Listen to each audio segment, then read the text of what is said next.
Bonjour à tous et bienvenue à ce webinaire. Donc, nous allons commencer maintenant puisqu'il est l'heure. Donc, merci beaucoup à tous de nous avoir rejoints donc voilà, pour ce webinaire qui tourne autour de la thématique suivante, comment créer un observatoire territorial et plus spécifiquement en alliant la business intelligence d'un côté et les systèmes d'information géographique de l'autre. Donc, rapide présentation, moi je suis Vincent de Chandon. Chef de produit chez Galigeo et je suis rejoint aujourd'hui par Nadine. Bonjour à tous, donc moi je me présente, je m'appelle Nadine Sovinski pour ceux qui ne me connaîtraient pas et je suis donc directrice commerciale chez Galigeo. Merci Nadine, et voilà, comme je l'ai déjà dit en introduction, si jamais certains n'étaient pas encore là, si jamais vous avez des questions à nous poser, vous pouvez le faire tout au long du webinaire via l'onglet Chatter de votre interface de webinaire. Et donc voilà, si on peut y répondre tout de suite, on y répondra. Sinon, on prendra les questions à la fin. Et si jamais on n'a pas le temps de répondre à toutes les questions, on vous enverra un mail après le webinaire. Donc commençons tout de suite. L'agenda pour aujourd'hui, pour ce webinaire, on va d'abord poser les bases, rappeler voilà, ce que c'est qu'un observatoire territorial et pourquoi il est important de combiner BI et SIG pour en construire un. Ensuite, on verra les grands concepts qu'il y a derrière la construction d'un observatoire territorial. Avant de passer, bien entendu, à la partie démonstration, donc notamment présentation d'un observatoire territorial qu'on a eu l'occasion de construire avec un de nos clients. Puis on passera, voilà, comme je l'ai dit, à la partie questions-réponses. Alors pourquoi, voilà, déjà on peut se poser cette question en guise d'introduction, pourquoi créer un observatoire territorial? Notamment dans un monde où aujourd'hui la donnée a pris une place primordiale, et quand je dis la donnée, bien entendu, c'est posséder cette donnée, mais c'est aussi être capable de restituer ces données de manière pertinente. L'observatoire territorial va notamment permettre de comprendre, comprendre ces différents indicateurs, comprendre pourquoi son territoire se comporte de cette façon. Voilà, si on a des administrés dans ce territoire, c'est comprendre mieux leur mode de vie, leurs usages, et à travers les différentes données collectées, afin de pouvoir prendre des décisions qui vont aller bien sûr dans leur sens. L'observatoire territorial permet, au-delà de la compréhension des données, permet aussi de l'analyser. Et parfois, voilà, de tomber sur des choses qui peuvent être un petit peu intrigantes, notamment voilà, via la visualisation de données. Ça permet aussi voilà, d'aller plus loin, de corréler différentes sources de données ensemble pour permettre une analyse pertinente d'un phénomène qui pourrait être mal compris ou mal interprété. Et évidemment, la communication, qui est quelque chose voilà, de fondamental. L'observatoire territorial permet aussi, par rapport à toutes ces données collectées, traitées, agrégées, de communiquer, d'être plus transparent. On est vraiment aujourd'hui dans cette logique avec une demande de la part du public, des utilisateurs, de plus de transparence dans la manière de restituer les données, de donner accès aux différents indicateurs. Donc évidemment, avoir un observatoire territorial, que ce soit dans un premier temps uniquement en interne ou après, quand on est dans le cas d'un observatoire territorial plus grand public, cette partie communication, bien sûr, est très importante. Alors, alliance du SIG et de la BI. Et là, on va voir pourquoi, évidemment, c'est important dans le cadre d'un observatoire territorial. Le but ici, avec cette alliance, c'est de rassembler en fait toutes les données pertinentes dans un environnement unique. Donc, on a d'un côté la BI, qui va souvent posséder toutes les données opérationnelles, les données métiers, et voilà, dans des environnements qui vont permettre de concevoir des tableaux de bord composés de cartes, composés de graphiques, de tableaux et justement souvent pas de cartes. Et d'un autre côté, on va avoir le SIG, qui lui est plus perçu souvent comme un monde d'experts qui vont avoir la maîtrise de tout ce qui est la donnée géographique, qui vont parfois aussi être en mesure d'avoir des données externes qui peuvent être des données de météo, socio-économiques, démographiques, etc. Et en fait, le gros problème, en tout cas celui que nous on voit depuis plusieurs années, c'est qu'en fait ces deux univers ne communiquent pas. C'est-à-dire que d'un côté vous avez les données opérationnelles avec des tableaux de bord, qui souvent sont assez sommaires. Et de l'autre côté, vous avez le SIG qui fait des choses vraiment superbes en termes de production de nouvelles données, etc. Sauf qu'il n'y a pas moyen de faire communiquer ces deux environnements ensemble. Et donc, soit l'utilisateur se retrouve à la disposition d'avoir deux outils différents pour répondre parfois à un même cas d'usage qui n'est pas du tout pratique. Et souvent, il y a un des deux environnements qui va être délaissé.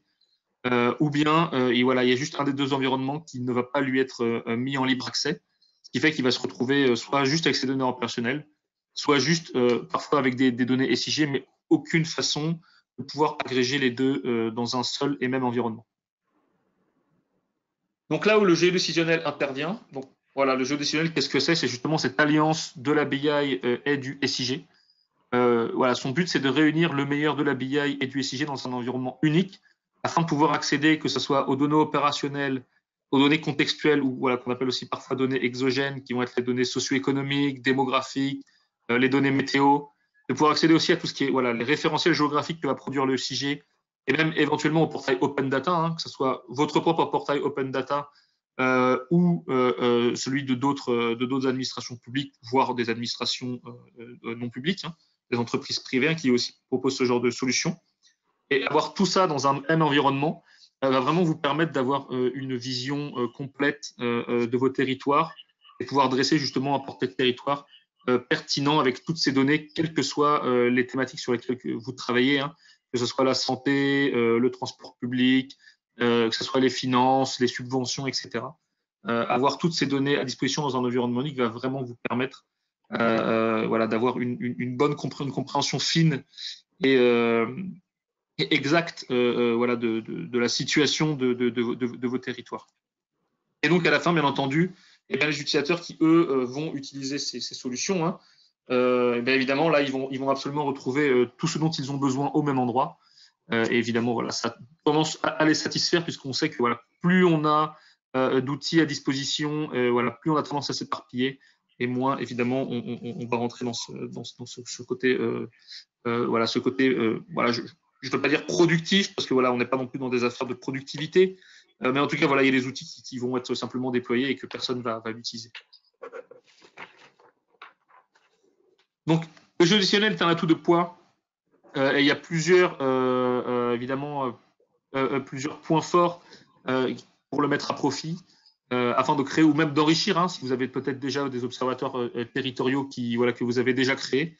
Y mettre du géodécisionnel, bien sûr, permet d'en renforcer la valeur. Notamment parce que ce regard spatial sur les données, c'est quelque chose d'instinctif. On a tous l'habitude d'utiliser Google Maps sur nos applications.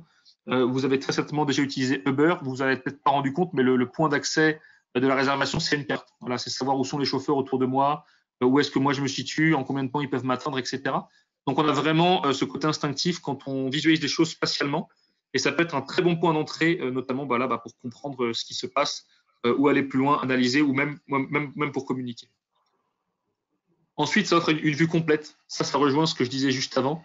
Le fait que toutes les données soient présentes au même endroit, bien entendu, ça permet d'offrir une vue complète, une vue à 360 sur son territoire, sur la manière dont il fonctionne et sur les différents indicateurs qui sont importants. Et le dernier, qu'on appelle Insights Rapid, ça rejoint un petit peu le premier. C'est-à-dire que quand on cherche à déduire quelque chose de ces données, à comprendre, à analyser, le géodécisionnel permet d'apporter des réponses plus rapides qu'avec un dashboard traditionnel qui peut-être présenterait uniquement des graphiques assez sommaires, par exemple des bar charts avec un tableau. En fait, il serait assez compliqué de vraiment comprendre ce qui se passe, ce qu'il est en train de se passer. On pourrait simplement se dire, on voit peut-être qu'il y a des endroits où les subventions, je dis n'importe quoi, un exemple, un endroit où les subventions ont doublé, mais sans vraiment comprendre pourquoi elles ont doublé. Est-ce qu'il y a un facteur démographique? Est-ce que c'est parce que c'est un facteur spatial qui peut expliquer ça? Donc, le géodécisionnel, bien sûr, permet d'avoir cette vue complète et aussi de pouvoir tirer des informations et de pouvoir mener des actions plus rapidement grâce à ce regard spatial. Très rapidement, on va passer aux grands concepts. Donc, il y a 3 grands concepts.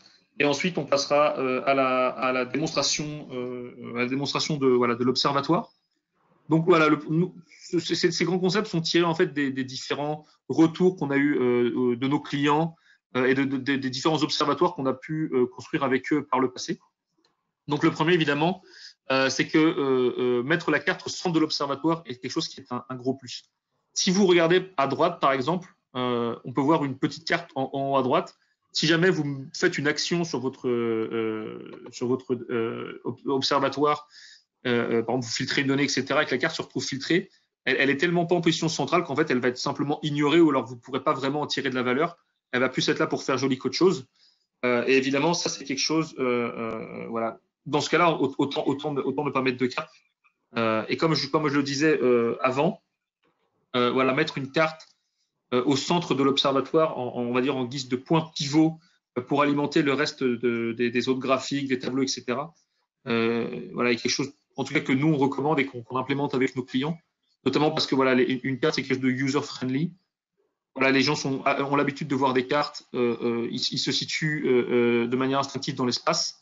Les cartes sont hautement interactives. Vous pouvez avoir beaucoup d'interactions avec une carte, vous pouvez cliquer dessus, vous pouvez zoomer, vous pouvez vous déplacer, vous pouvez passer du niveau région, département au niveau rue en seulement quelques clics, etc. Et vous avez accès à toutes les informations en un coup d'œil. Par exemple, si là, je vous disais sur la carte ici, voilà, je vous disais, il y a deux, je dis n'importe quoi, hein, je donne un exemple comme ça au hasard. Moi, je suis en train de regarder les subventions que j'ai données aux bailleurs sociaux. Je sais qu'il y a des problèmes avec deux bailleurs sociaux. Bah, en regardant une carte comme ça, je sais tout de suite où ils sont situés. Je vois qu'ils sont situés à proximité et je pourrais savoir si, voilà, bah, par exemple, ces deux bâtiments sont gérés par le même bailleur ou pas, etc. Ça, c'est une information évidemment que je ne pourrais pas avoir si j'avais juste un graphique ou un tableau. Le deuxième, c'est la capacité justement d'une carte à superposer différentes couches d'informations. Et voilà, ça c'est quelque chose que vous ne pouvez pas faire. C'est quelque chose que vous ne pouvez pas faire avec les autres graphiques ou tableaux. Donc cela, ça vous permet de comprendre le facteur où. Donc on peut commencer voilà, simplement avec un fond de carte, comme on le voit ici dans l'image, qui va donner un certain nombre d'informations, le numéro des rues, est-ce qu'il y a des écoles, des églises, un centre municipal de santé, comme on peut le voir ici, des supermarchés, etc. Vous allez pouvoir ensuite superposer voilà, différentes choses en fonction de vos besoins et puis le complémenter par peut-être de l'open data qui va vous donner de la donnée contextuelle.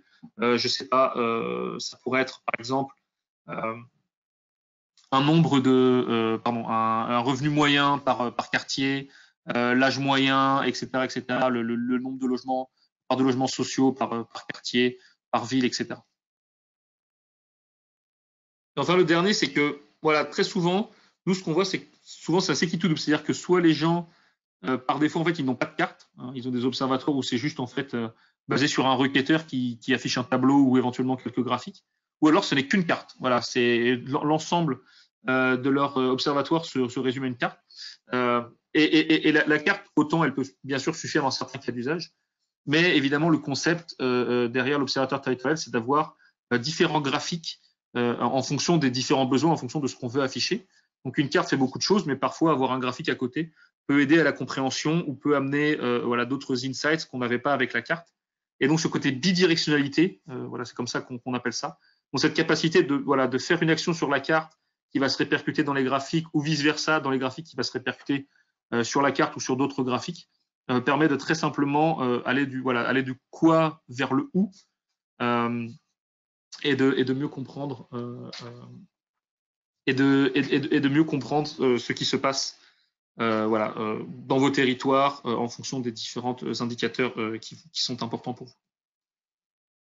Voilà, si on voit un petit exemple, donc voilà, c'est un petit exemple de montrer. Voilà, si on sélectionne quelque chose sur la carte, ça filtre les graphiques, et puis si je choisis quelque chose sur un graphique, là c'est la carte et l'autre graphique qui se retrouve filtré, mais on va voir tout ça en live pendant la démonstration.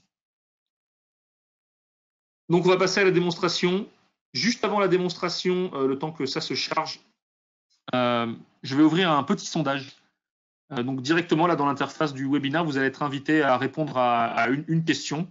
Donc voilà, donc ça c'est aussi pour nous aider par rapport aux différents webinaires qu'on organise, savoir comment est-ce qu'il faut qu'on se positionne, etc.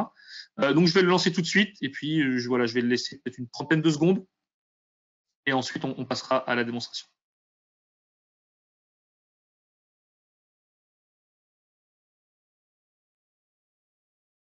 Voilà, n'hésitez pas à répondre voilà, pendant une trentaine de secondes, le temps que la démo se charge. Normalement, vous devriez avoir le sondage ouvert.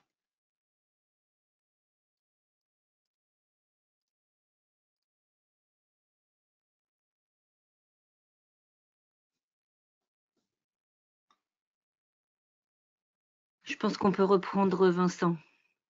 D'accord, ok. D'accord, très bien. Alors, je vois juste qu'il y a des gens là qui sont... Il y a juste des gens qui finissent. Voilà, ça fait 40 secondes. Voilà, j'ai dépassé de 10 secondes, donc on va arrêter. Puis si jamais vous n'avez pas le temps de répondre, pas de souci, vous pouvez nous envoyer un mail pour qu'on discute de ça ensemble. Hop, je ferme et normalement vous devriez revoir mon écran. Donc voilà, on est passé à la démonstration. Alors ça c'est quelque chose aussi dont on n'a pas encore parlé. Aujourd'hui, et notamment c'est beaucoup quelque chose qui est lié à l'utilisation qu'on a des smartphones. On est vraiment dans une tendance où on a une application qui fait une action dédiée.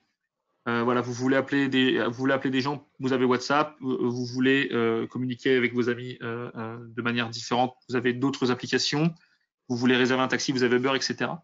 On voit beaucoup de gens qui ont construit des observatoires avec un seul point d'accès où il y a énormément d'informations à l'intérieur et parfois c'est un peu compliqué de s'y retrouver. Donc quelque chose évidemment que nous on préconise aussi, c'est de découper en fonction des cas d'usage l'observatoire. Et donc on peut avoir ici l'exemple typique, un portail. On peut le voir ici où on aurait différentes applications qui donneraient accès à différents indicateurs en fonction de qui on est dans l'administration, en fonction de si on s'occupe des subventions, si on s'occupe de tout ce qui est santé, de tout ce qui est vie associative, etc. L'exemple typique que je vais prendre ici, c'est celui des subventions, notamment des subventions données aux associations. Mais je pense que ça sera assez facile, si ce n'est pas le domaine dans lequel vous travaillez, de tirer des parallèles entre ce que je vais montrer et ce que vous pourriez faire avec le géodécisionnel. Donc, par exemple, là, je pourrais avoir les subventions. Donc, je cliquerai dessus et ça m'ouvrirait ici voilà, mon application dans un nouvel onglet de mon navigateur. Alors, qu'est-ce que je vois ici? Je suis arrivé sur mon observatoire. On peut déjà essayer de le décomposer en plusieurs parties. Ici, quelque chose d'assez important, ça va être toute la partie requêtage de données. Alors, par défaut, j'ai des données qui s'affichent, mais je vais pouvoir les filtrer en fonction de mes besoins. Je vais pouvoir afficher différentes couches d'informations en fonction aussi de ce dont j'ai besoin, etc. Donc, c'est quelque chose qui va souvent se situer en haut, bien en vue, pour que l'utilisateur, quand il arrive, il sache tout de suite où ça se situe. Ensuite, on a la carte, qui ici donc affiche certains arrondissements de la ville de Paris, puisque c'est, voilà, moi, on va dire, je me mets dans la peau d'un chargé de mission et c'est sur ces arrondissements-là que je suis en train de travailler. Et je détaillerai plus tard ce qu'on voit, les différents indicateurs que l'on voit affichés sur la carte. Et puis j'ai d'autres graphiques qui me donnent par exemple ici les subventions par arrondissement en fonction de 2 années différentes. Ici j'ai aussi chaque subvention, le pourcentage d'évolution des subventions par association. Et ici j'ai un indicateur externe qui est le revenu moyen, qui est ici donné par bâtiment. Et notamment, ça, c'est une donnée qui provient du portail Open Data de la ville de Paris, que j'ai utilisé ici pour la démonstration. Et donc, voilà, je vais essayer de montrer comment est-ce qu'on peut s'en servir dans le cadre d'un observatoire. Donc, si je commence ici par mon panneau du haut, j'ai différentes choses. Donc, ça, je le montrerai tout à l'heure. Cette capacité à filtrer spatialement la donnée pour en extraire des choses importantes. Ici, ce que je mesure sur la carte ici, c'est l'évolution des subventions en pourcentage entre 2017 et 2018, comme je peux le montrer ici sur la légende. Donc on voit ici dans la légende justement l'évolution qui va de moins 77% quand même à 302%, hein, donc multiplié par 3 pour certaines associations. Donc ce que je vois ici sur la carte, si je zoome un peu, c'est que j'ai différents points et que chaque point en fait correspond à une association et son domicile. Si je clique ou si je mets ma souris au-dessus d'un point, j'ai les différentes informations. Donc on voit que cette association est passée de 17 000 à 38 000 euros de subvention en un an, donc, ce qui représente 116% d'évolution. On voit son adresse, l'arrondissement dans lequel elle se situe. Son type ici, c'est une association. Et puis je pourrais en fait avoir différentes informations en fonction de ce que j'ai disponible moi dans mes données pour enrichir cette fenêtre que l'on voit ici. J'ai aussi la même chose au niveau des bâtiments, sauf que là, évidemment, j'ai des indicateurs différents, notamment le revenu moyen. J'ai également le nombre d'étages et des choses comme ça. Et là, en l'occurrence, qui proviennent de la ville d'Open Data Paris. Mais ça peut être assez intéressant parce que on pourrait avoir un indicateur ici qui donnerait la population, par exemple par quartier, pas forcément par bâtiment. Et si jamais j'étais un chargé de mission qui était chargé de l'action territoriale, de redynamiser un quartier, etc., en y implantant des nouveaux services, je pourrais m'appuyer évidemment sur les zones de vie, savoir où vivent mes administrés, ou peut-être leurs revenus, ou peut-être le pourcentage moyen de logements sociaux par quartier, pour choisir où est-ce que je devrais ouvrir voilà, tel ou tel centre, etc. Donc voilà, cette open data, évidemment, elle est très importante. Voilà, il y a certaines collectivités qui en ont, d'autres qui n'en ont pas. Il y a beaucoup de choses disponibles sur Internet. Il y a évidemment les sites de l'INSEE qui sont mis à jour chaque année, qui donnent énormément d'informations contextuelles qu'on n'a pas forcément parfois disponibles dans nos bases de données. Donc ici, l'exemple typique. Voilà, je vais prendre un exemple. Ici, je constate tout de suite d'un coup d'œil, c'est que j'ai c'est celle-ci, une association dont on a multiplié par presque 5 les subventions d'une année sur l'autre.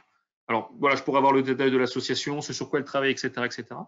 Si je clique ici, je peux avoir accès à des contrôles personnalisés qui ont évidemment été implémentés au niveau de la carte et qui me permettent de prendre des actions un peu différentes de juste de la visualisation. Je vais cliquer sur Contact. Ça va m'ouvrir ici une petite fenêtre où notamment ce que je vais pouvoir faire, c'est que par exemple, je vais pouvoir envoyer un mail parce que dans ma base de données, je connais le responsable de cette association. Je vais pouvoir directement lui envoyer un mail parce que j'ai peut-être fait une analyse, je veux prendre rendez-vous avec lui. Moi, je viens d'arriver, je suis nouveau. J'ai pas trouvé d'informations sur pourquoi est-ce que ça avait été multiplié par 5. J'aimerais peut-être engager avec lui et lui envoyer un message, etc. Je peux aussi directement écrire une note ici. Et une note qui, évidemment, va venir se sauvegarder directement dans mon observatoire avec mon utilisateur.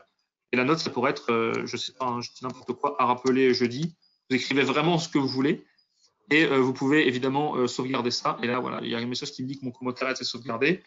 Et donc, la prochaine fois que je viendrai dans l'observatoire, si je clique sur ce même point, eh bien, je verrai la liste des commentaires que j'ai déjà écrits et qui se sauvegardent avec mon profil utilisateur voilà, dans l'observatoire. Donc, ça, c'est pour montrer que l'observatoire, voilà, c'est pas simplement visualiser des données, c'est pas simplement voir et puis se dire ah d'accord. Il est possible de prendre directement des actions depuis l'observatoire. Ça, c'est quelque chose qui en fait est assez facile à mettre en place. Ça peut être de l'envoi de mail, ça peut être de l'appel téléphonique directement depuis l'ordinateur.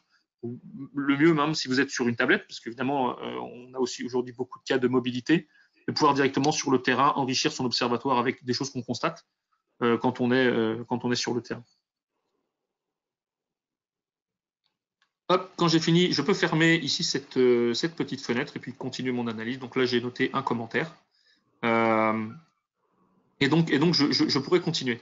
Si je veux peut-être pas voir le taux d'évolution, je veux peut-être voir les valeurs brutes de subvention. Ici, je peux basculer entre différents types de représentations. Là, je voyais l'évolution, donc qui était affichée en forme de symbole proportionnel, les rouges étant l'évolution positive et les bleus l'évolution négative. Ça, c'est finalement un choix de couleur que j'ai fait. Je pourrais, par exemple, voir les subventions de 2018. Et donc là, j'ai une autre thématique qui s'affiche. Ici, c'est des petites maisons et avec un code couleur qui m'indique eh ben, les subventions. Donc, plus c'est rouge, plus les subventions étaient grosses. Et donc, ça rejoint un petit peu ce que je faisais juste avant. Si ça me permet juste de voir sur l'année 2018, là où les subventions ont été le plus importantes, parce que vous pouvez avoir de grosses évolutions, mais sur des montants qui sont faibles et donc voilà, pas très impactants. Et vous pouvez avoir des évolutions moindres ou même négatives, mais sur des gros montants de subventions. Et comme voilà, aujourd'hui, on est dans une logique de voilà, faire autant avec malheureusement voilà, parfois des budgets qui sont en stagnation ou en diminution, ça permet d'avoir voilà, un regard plus avisé sur là où vont les subventions. Est-ce qu'il y a des quartiers qui sont peut-être plus favorisés que d'autres, d'autres qui sont délaissés, etc., etc. Bien sûr, je n'ai pas montré l'interaction avec les autres graphiques, mais évidemment, elle est possible. Je n'ai pas montré non plus cette possibilité d'ajouter des filtres. Ici, je pourrais très bien vouloir me focaliser uniquement sur des associations d'un arrondissement en particulier. Je vais prendre quelque chose au hasard. Hein, voilà, on va prendre le 13e, là où se situent les locaux de Guéligéo.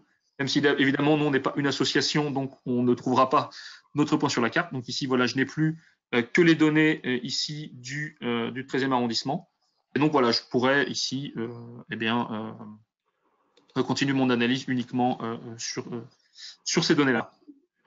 Et vous avez peut-être remarqué, mais voilà, ici dans mes graphiques, je ne vois uniquement maintenant que les subventions ici dans le 13e. Et donc, je vois que, eh bien, il y a une légère baisse des subventions. Et ça rejoint ce que je disais tout à l'heure. Si vous voulez comparer voilà, simplement arrondissement par arrondissement la baisse entre 2 années, un graphique peut faire l'affaire. Ou alors, vous pourriez utiliser une série temporelle sur la carte, ou alors combiner les deux, justement pour avoir accès à toute l'information disponible. C'est-à-dire qu'ici, sur la carte, on voit vraiment association par association. Et ici, au niveau de ce graphique, on voit arrondissement par arrondissement. Donc, on peut plus facilement ici comparer en un coup d'œil. Très bien. Ce que je pourrais faire aussi, hop, je vais retirer mon filtre ici. Quelque chose dont je n'ai pas parlé également, c'est les points verts. Les points verts qu'on voit sur la carte, qu'est-ce que c'est?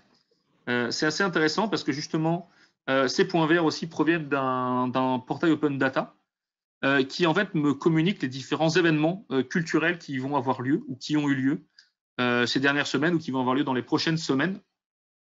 Voilà, c'est juste un service qui me donne cette information.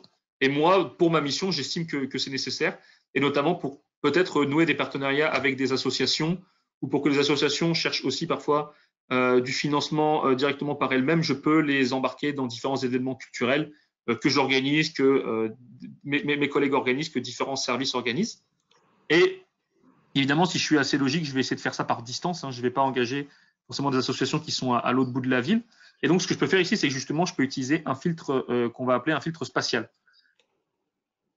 Là, tout à l'heure, j'ai utilisé un filtre, on va dire, attributaire, où j'ai filtré simplement par arrondissement, mais j'aurais pu aussi dire affiche-moi uniquement les associations qui ont touché plus que 30 000 € de subvention ou dont l'évolution du montant de subvention a évolué de plus de 30%, etc. J'aurais pu faire ce genre de filtre, mais ça reste attributaire. Et évidemment, le géodécisionnel va permettre à la fois de faire ce genre de filtre, mais aussi des filtres spatiaux, comme on pourrait l'habitude de les avoir dans les systèmes d'information géographique. Sauf qu'ici, tout est assez simple d'utilisation pour l'utilisateur. Ici, il va simplement choisir, eh bien, je vais sélectionner toutes mes associations qui sont comprises, par exemple, dans un rayon de, voilà, on va dire dans un rayon de 400 mètres. Dans un rayon de 400 mètres. Et à partir de mes événements, c'est-à-dire qu'ils sont dans un rayon de 400 mètres des différents événements. Donc ici, j'en ai 3, on les voit ici. Hop, automatiquement, je lance le filtre. Donc là, on se rend compte que je n'ai plus que les associations qui sont dans ces rayons-là. Et donc, automatiquement, j'ai mes graphiques aussi qui se filtrent. Et j'extrais de la donnée uniquement basée voilà, sur ici un filtre spatial que je viens de faire de manière assez simple. J'ai juste sélectionné ici ce qu'il me fallait parmi des listes. J'ai lancé et automatiquement, ça m'a tout calculé. Et donc, ce qu'on peut voir, c'est que par exemple, dans cette partie ici, j'ai pas mal d'associations qui sont voilà, très proches des unes des autres, qui a priori touchent quand même plutôt beaucoup de subventions ou des subventions ont augmenté.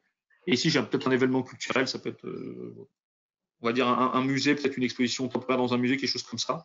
Si c'est des associations qui sont voilà, dans ce cadre-là, je pourrais éventuellement engager avec elles, de la même manière que je l'ai fait tout à l'heure, en cliquant, en envoyant un mail directement, voilà, des choses comme ça. Et voilà, tout ça directement depuis mon observatoire de la donnée.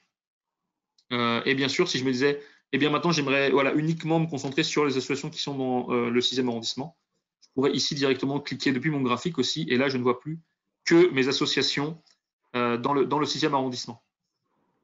Donc vous voyez un peu cette mécanique qui permet d'accéder aux différents indicateurs de manière simple, de manière finalement assez guidée, pour que l'utilisateur justement ne s'éparpille pas parmi des listes de 150 indicateurs différents, et de vraiment travailler sur ce dont il a besoin, voilà, quelles données il a besoin, comment est-ce que je peux enrichir avec de la donnée contextuelle mais qui est pertinente par rapport à son cas d'usage, et comment je peux lui permettre d'interagir avec ces données pour en extraire, voilà, pour faire de l'analyse et pour en extraire de l'information.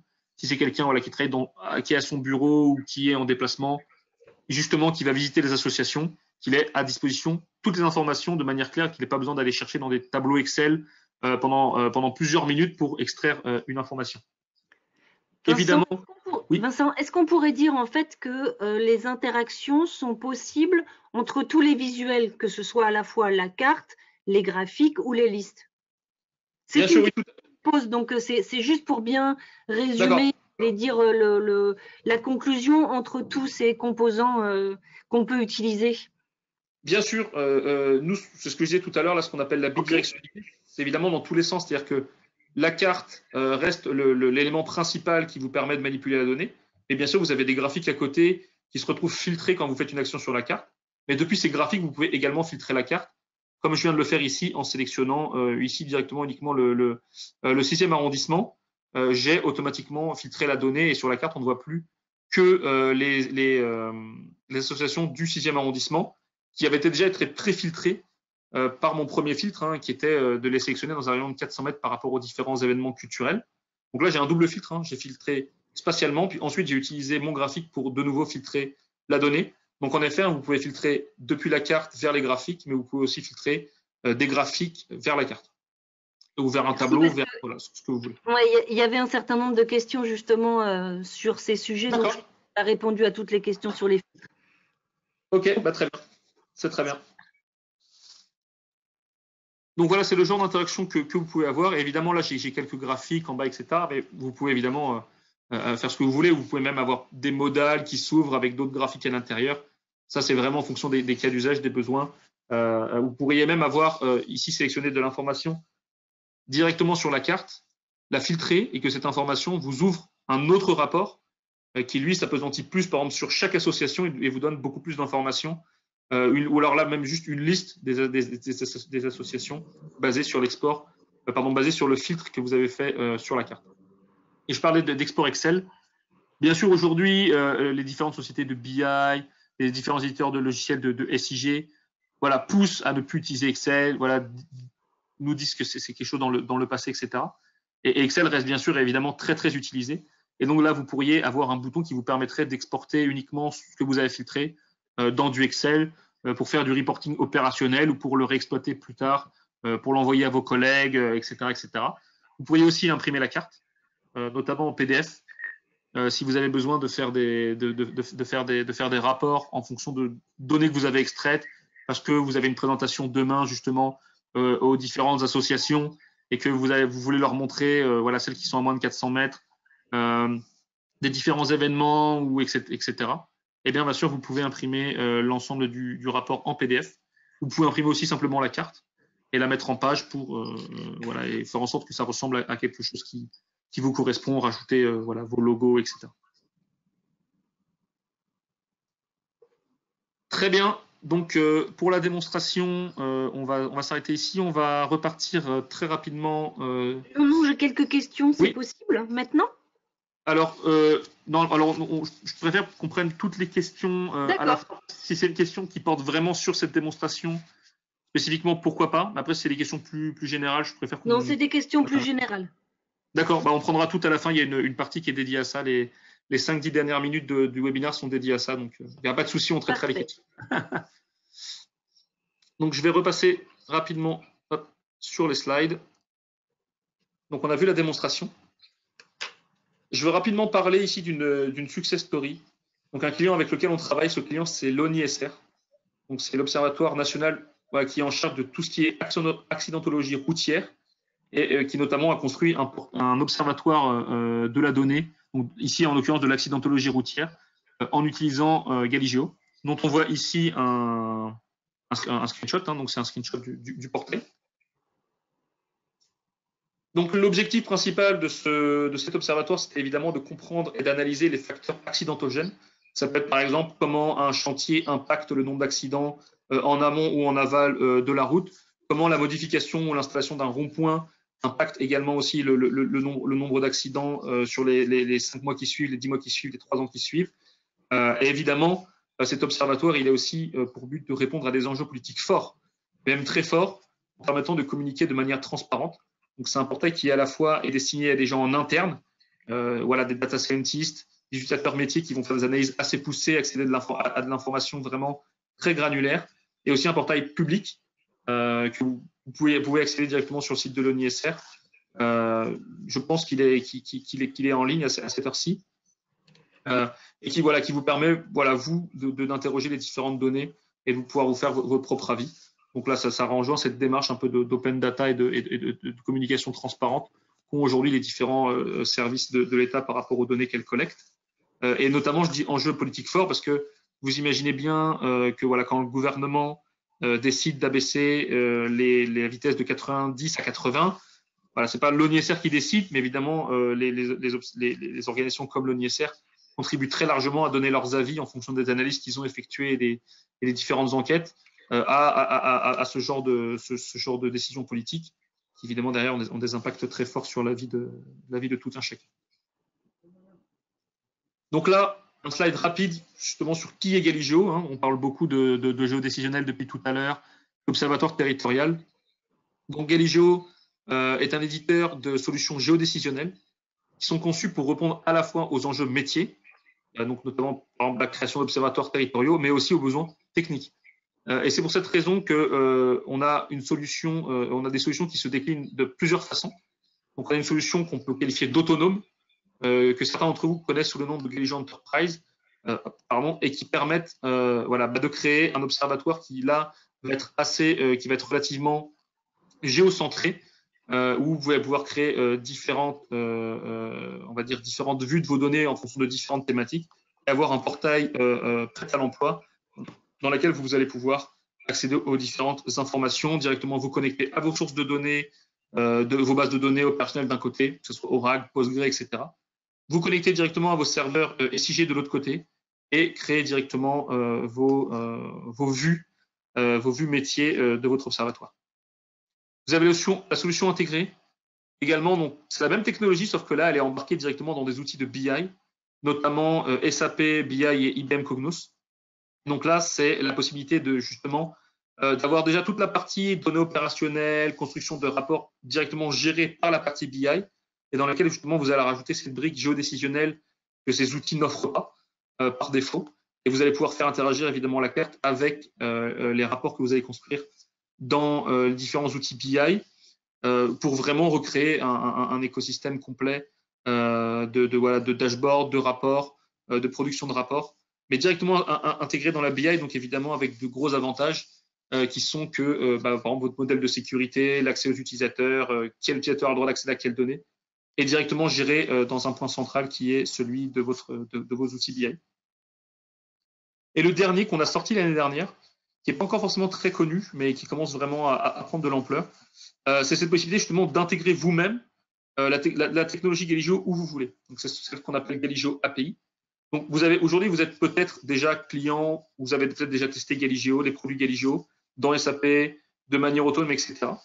Et vous vous demandez peut-être, voilà, moi j'ai Galigeo déjà dans mon outil SAP, mais à côté j'ai aussi créé un autre portail et j'aimerais intégrer la même technologie. Eh bien, c'est possible justement avec l'API Galigeo, qui consiste en fait à une API low-code, donc qui n'a pas besoin de beaucoup de développement pour être mise en place et qui permet d'intégrer toute la technologie où vous voulez. Donc voilà, que ce soit dans un portail, parce que peut-être que vous concevez votre portail, votre observatoire décisionnel par vous-même. Peut-être que c'est 100% du personnalisé que vous êtes en train de développer. Eh bien, vous pouvez, si vous avez besoin d'une partie carto, d'une partie géodécisionnelle, plutôt que de la développer from scratch, de prendre un an pour la développer et que ça soit dur à maintenir à la fin, vous pouvez directement vous appuyer sur la technologie Galigeo prête à l'emploi. Ça s'intègre en 1 ou 2 jours et vous pouvez commencer à créer des cartes dans vos rapports.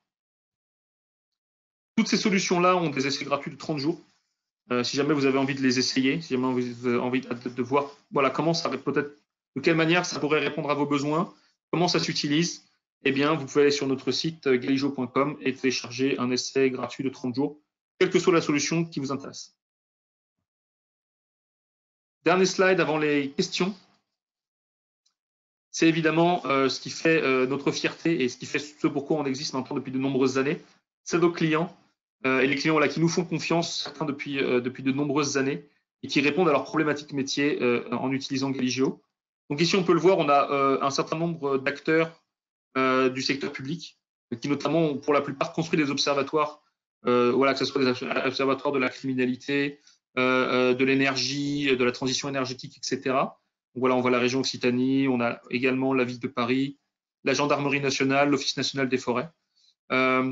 On a aussi des clients français, mais qui ne sont pas dans le secteur public. Total, Vinci Autoroute, on en a évidemment beaucoup d'autres qui parfois ont des problématiques différentes, mais finalement certains aussi construisent en interne des observatoires de la donnée ou des observatoires territoriaux. Et puis plus sur la partie droite, ici bas à droite du slide, évidemment Galigeo est une société internationale, même si on est basé en France et que toute la R&D est en France. On a des collaborateurs un peu partout dans le monde, au Canada, on en a en Allemagne, etc. et on a des clients voilà, qui soient du secteur public ou pas, partout dans le monde. Donc, vous pouvez le voir, par exemple, on a le département du transport du Kansas aux États-Unis qui est notre client et qui utilise notamment Galigio pour tout ce qui est gestion de maintenance prédictive, savoir où faire les travaux, comment les travaux vont impacter la circulation sur la route, etc. On a Infrabel qui est l'équivalent de la SNCF mais en Belgique. On a le ministère de la Santé de l'Ontario. On a même des choses au Guatemala. Energy de Queensland, je l'ai mis parce que c'est voilà, l'autre bout du monde, c'est l'Australie. C'est un acteur privé comme EDF, mais en Australie. Voilà, on a des choses au Moyen-Orient, des choses en Asie.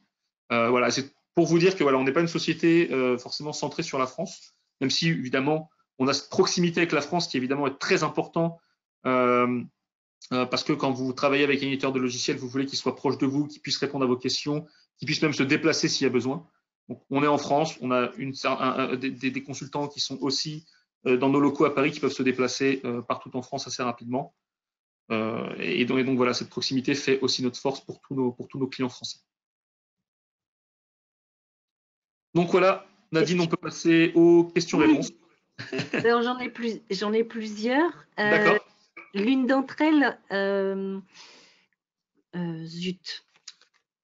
C'est à propos en fait de la démonstration. Est-il possible d'intégrer plusieurs cartes et de pouvoir comparer des données?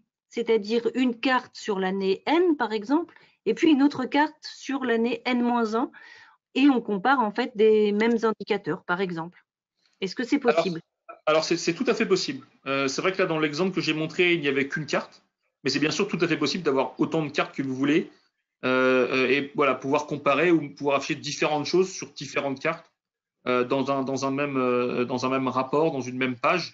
C'est bien sûr quelque chose qui est tout à fait possible sans aucun problème.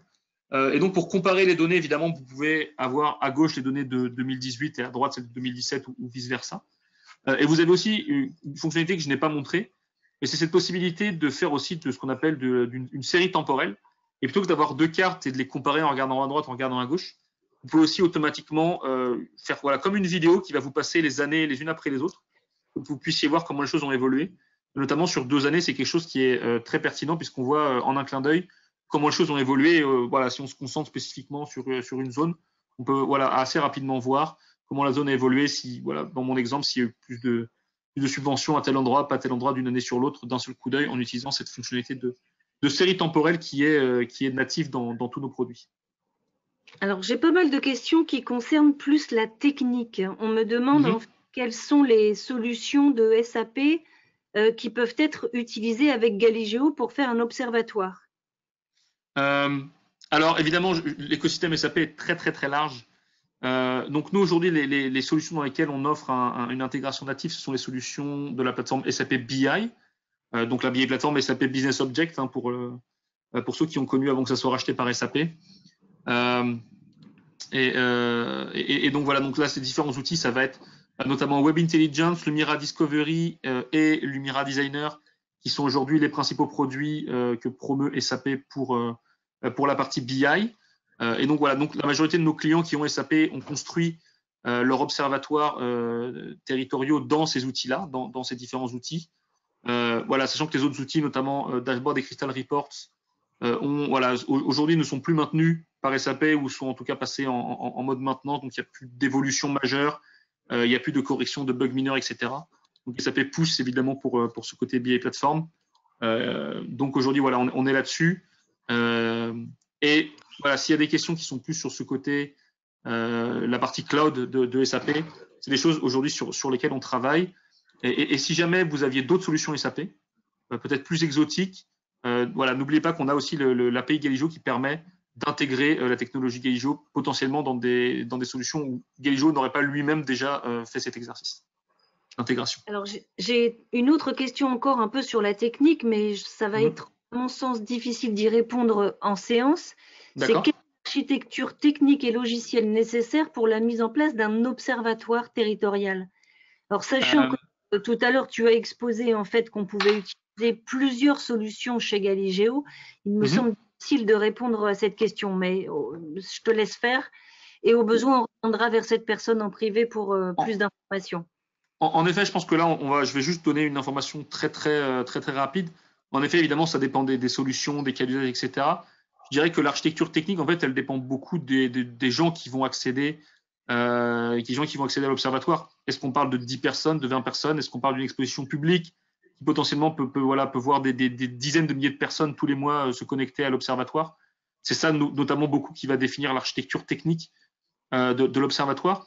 Après, en ce qui concerne la partie Galileo, nous, on a beaucoup travaillé pour faire quelque chose finalement d'assez transparent, de très facile à maintenir, très facile à déployer, très facile à mettre à jour, pour que justement les personnes de l'IT qui mettent en place un peu toute la partie technique puissent se concentrer sur vraiment le dimensionnement de l'observatoire, etc., plutôt que sur de la maintenance et sur des mises à jour qui peuvent être parfois un peu fastidieuses. Voilà. Mais on répondra à cette question peut-être directement par mail, ou on rappellera la personne qui l'a posée pour en parler plus. D'accord, très bien.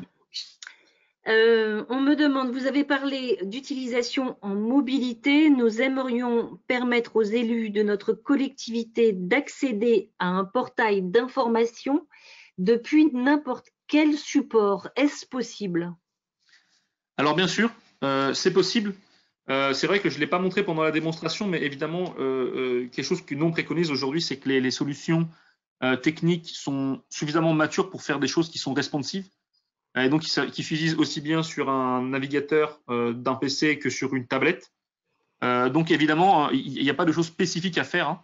En fait, il suffit de concevoir correctement son application à la base pour qu'elle fonctionne à la fois sur tablette et à la fois sur ordinateur, sans avoir besoin de maintenir deux applications différentes.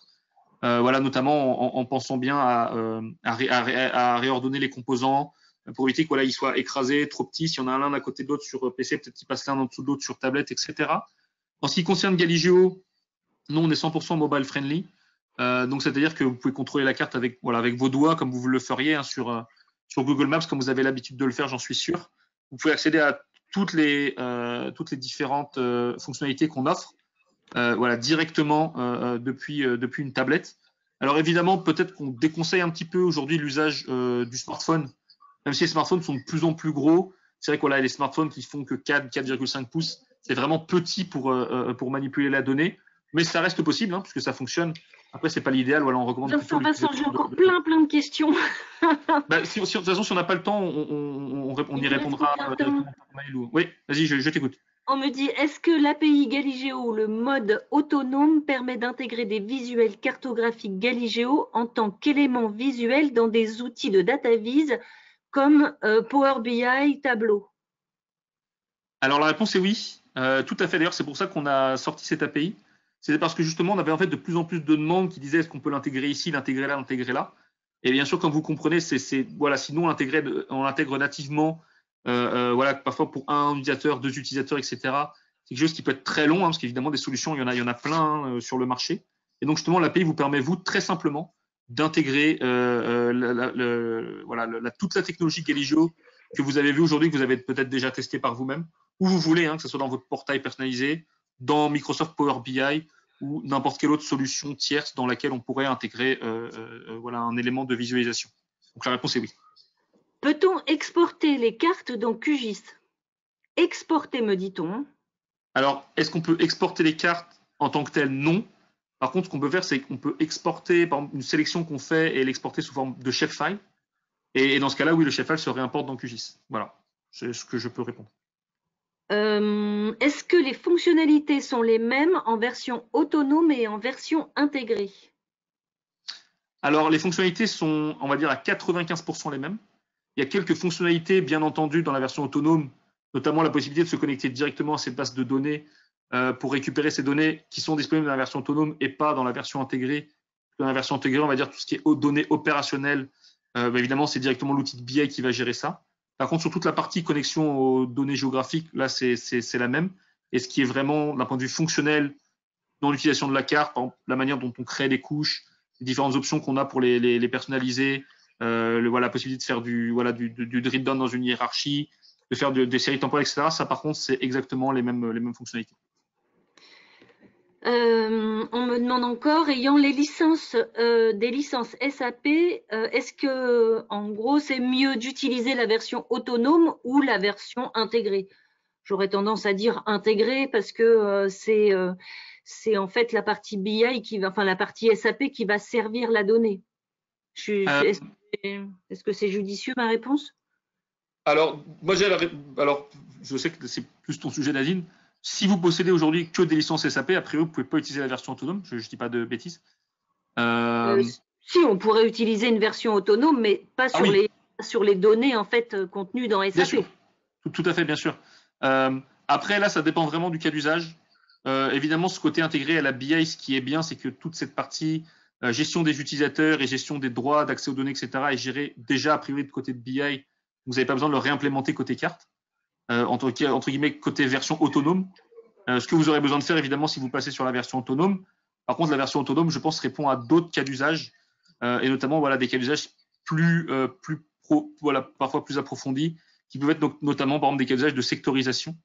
Si vous avez des sectorisations à faire, des sectorisations scolaires, des divisions de quartier, sous-divisions de quartier, voilà, c'est des choses qui voilà, sont des cas d'usage plus poussés et qui parfois ne sont pas forcément faciles à répondre dans directement l'outil de BI. Et là, l'outil autonome voilà, peut permettre plus de flexibilité. Voilà, là vraiment, c'est vraiment en fonction de vous. Mais, voilà, peut-être que le mieux, c'est qu'on en discute ensemble. Voilà, je ne sais pas qui a posé cette question et qu'on voit avec vous, peut-être selon vos cas d'usage, qu'on vous fasse nos préconisations. Voilà. Une dernière question, mais il y en a encore trop, mais on ne peut pas toutes les prendre, c'est pas possible. D'accord, il n'y a pas de souci. Oui, oui. Et en plus, c'est une question qui est coupée, mais je crois la deviner. On me parle d'un passage avec les produits et ça commence par ES. Donc, j'imagine que c'est les produits S. Oui, tout à fait. Donc, en effet, donc, voilà, il faut vraiment voir le géodécisionnel. Voilà, ce n'est pas quelque chose qui a pour vocation de remplacer le SIG. Le SIG voilà, reste maître, on va dire, de la donnée géographique, de cas d'usage voilà, qui sont propres à tout ce qui est gestion du territoire, etc. Voilà, le géodécisionnel, lui, ce qu'il fait, c'est que justement tout ce travail que fait le SIG aujourd'hui n'est pas valorisé, pas assez valorisé, et souvent les utilisateurs métiers qui eux ont plutôt accès aux environnements BI n'ont pas accès à tout ce qu'a fait le SIG. Et le géodécisionnel justement est là pour rassembler le meilleur des deux mondes, voilà, comme je le montrais dans les slides précédents. Donc évidemment, Galigio s'interface avec les solutions Esri. Donc voilà, si vous avez un serveur Esri en place, vous pouvez voilà, faire transiter à travers Galigio des couches cartographiques, des couches opérationnelles, des fonds de cartes et réutiliser tout ça directement par exemple, dans votre outil de BI si jamais vous utilisez la solution intégrée. C'est-à-dire que par exemple, vous avez la solution SAP BI, disons que vous avez Web Intelligence, et bien dans Web Intelligence, vous allez pouvoir créer vos dashboards comme vous le faites d'habitude et en plus créer une carte où vous allez pouvoir avoir un fond de carte qui vient d'Esri, différentes couches d'informations qui viennent d'Esri et corréler tout ça, bien sûr, avec vos indicateurs métiers qui, eux, viennent de votre BI. Ce sera donc la dernière question parce que y en a trop. Oui. Il en reste encore. On répondra en fait en mode, j'allais dire privé, parce que on est pris par le temps. Je te laisse le mot de la fin. Oui, alors merci beaucoup d'avoir assisté à ce webinaire. Vous voyez ici nos différents contacts. Donc le mien est celui de Nadine. Comme je l'ai dit, voilà, vous pouvez aller sur galigio.com, télécharger nos produits, rentrer en contact avec nous. On est aussi assez actifs sur les réseaux sociaux. Vous pouvez nous envoyer un mail s'il y a besoin, vous avez nos coordonnées. Et puis voilà, j'espère que, voilà, que le webinaire voilà, vous a plu, vous a apporté peut-être différents éléments de réponse par rapport à ce que vous cherchez actuellement à mettre en place de votre côté. Donc n'hésitez pas à revenir vers nous si vous voulez approfondir le sujet. Et puis voilà, merci à tous.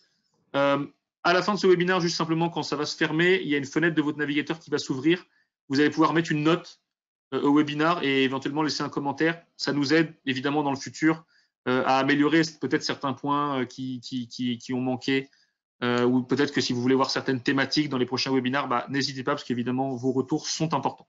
Donc je vous remercie et je vous souhaite une bonne après-midi. Au revoir à tous. Merci.